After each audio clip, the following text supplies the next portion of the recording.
Hello po sa inyong lahat mga ka-crypto. Ako po si Pinoy Crypto Trader at sa video na ito ay atin pong pag-uusapan ang tungkol sa balitang ito kay Bitcoin sapagkat meron pong isang nakapagsabi rito. Siya po ay ang CEO ng BitMEX. Sinabi po niya na ang pinakamagandang trade, yan, tinawag po niyang smartest trade ito ngayon. Yan, sa buong mundo ay walang iba kundi ang mag-long kay Bitcoin. Ayan. Ang long, kung pag sinabi po nating long, ay magbukas daw po tayo ng buy entry position sa derivatives or sa futures trading. Kaya yan, or sa mga spot traders, nag-spot trading ay bumili ng maraming Bitcoin. Yan po ang gustong sabihin dito ng CEO ng BitMEX na sabi po niya rito ay smartest trade ngayon.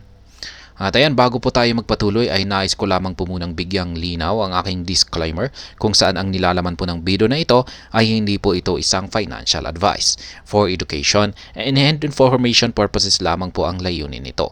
Maliban po dito ay nais ko na rin pong magbigay babala na wala pong kahit anumang group chat ang Pinoy Crypto Trader. Ayan po siya. Siya po ang CEO ng former CEO ng BitMEX. Kaya ibig sabihin talagang magaling siya sa pagtitrade. Yan, pagtitrade ng cryptocurrencies.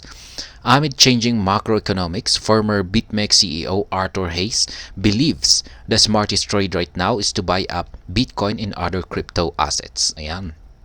Siya po si Arthur Hayes. Siya po ay naniniwala na ang pinaka magandang trade ngayon ay ang bumili ng Bitcoin. At syempre hindi lamang si Bitcoin, maging yung lahat ng iba pang mga crypto assets. Kaya yan, parang sinasabi niya na paakyat na ang market price ng mga crypto assets. Ibig sabihin ay bull market na or nag-uumpisa ng magkaroon tayo ng bull market. After a period of global monetary tightening, central banks worldwide are beginning to pivot to inject money into the economy. This important change in global macroeconomics points to a period of bullish returns for financial markets, an outcome that former Bitcoin CEO Arthur Hayes weighed in on in a recent opinion piece. Yan, the veteran investor is considered a cryptocurrency OG. Yan, having founded one of the first trading venues for users to access crypto derivatives in 2014. In its glory days, BitMEX dominated the global trading volume for crypto derivatives, although its growth has since stalled after a new settled US lawsuit against the company and its executives. Yan. Yan po si BitMEX. Yan, sumikat na rin po talaga itong si BitMEX bilang isang crypto exchange noon. Pero tulad din po ng mga ibang mga exchange ay hinabol po sila ng US SEC. Ayan, at diyan po nung hinabol po sila ay mukhang diyan po parang naantala yung kanilang paglago. Ayan, pero nung lumabas sila ay talagang matindi po yung kanilang agad po silang sumikat. Ayan, nagkaroon sila ng maraming mga users. Kaya yan, looking into the immediate future, Arthur Hayes believes the conditions are now ripe for Bitcoin in the cryptocurrency industry to profit off loose monetary policy from central banks. Hayes pinpointed the ongoing injection of money into the US economy under the leadership of Treasury Secretary Janet Yellen. Ayan, sabi ni Arthur Hayes dito ay naniniwala siya na ngayon na po ay hinog na ang Bitcoin. Yan, para ang industriya ng cryptocurrency ay kumita. Ngayon, yung kanyang paniniwala rito. Kaya, according to the former BitMEX CEO, the US government's pivot paves the way to other central banks worldwide to follow suit.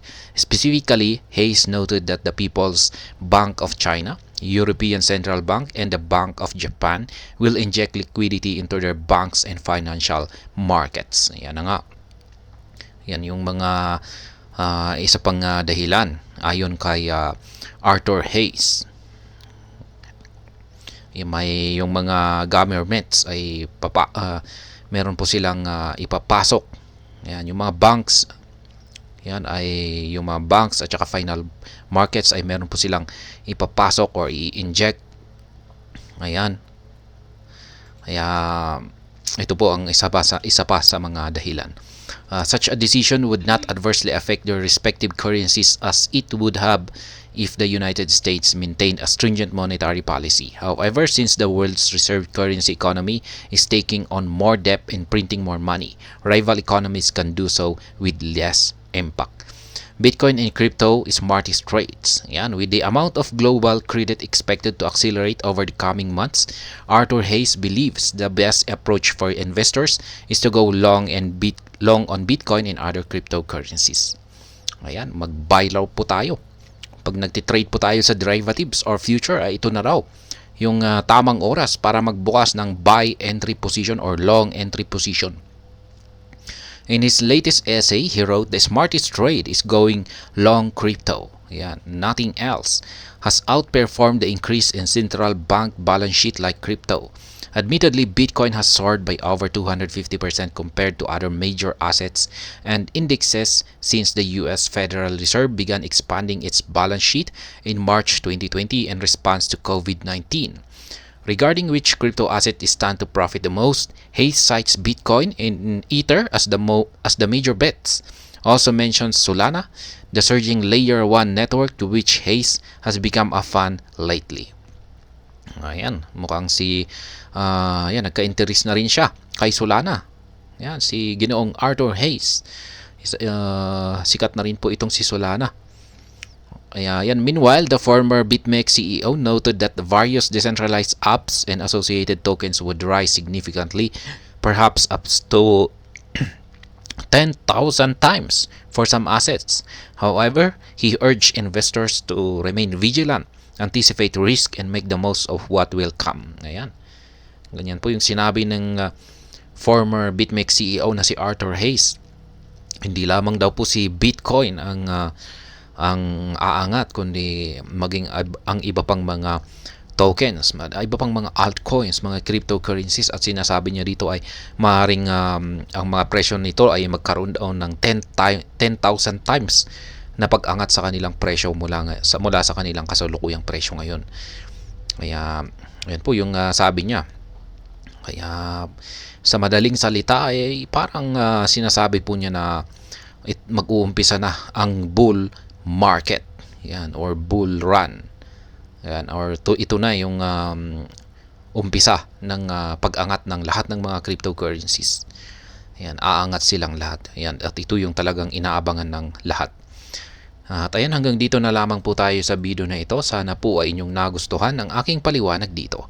Kung inyo po itong nagustuhan, pakiclick lamang po ang like button nito. Para naman po sa mga bago lamang dito, kayo po ay aking inaanyayahan para mag-subscribe. Pakiclick na rin po ang bell icon nito dahil ito po ang siyang magsisilbing notification nito sa mga bago kong videos na akin pong ina-upload sa aking YouTube channel na ito. Marami pong salamat sa panonood. Ingat po tayo lagi at God bless po sa ating lahat.